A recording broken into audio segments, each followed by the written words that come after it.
त्रिदलं त्रिगुणाकारं त्रिनेत्रं च त्रियायुधं त्रिजन्मपापसंहारम् एकबिल्वं शिवार्पणम् त्रिशाखैः बिल्वपत्रैश्च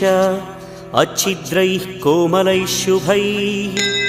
तव पूजां करिष्यामि एकबिल्वं शिवार्पणम् कोटिकन्या महादानं तिलपर्वतकोटयः काञ्चनं शैलदानेन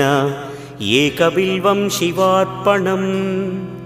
काशीक्षेत्रनिवासं च कालभैरवदर्शनं प्रयागे माधवं दृष्ट्वा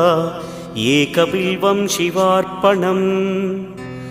इन्दुवारे व्रतं स्थित्वा निराहारो महेश्वर नक्तं हौष्यामि देवेश एकबिल्वम्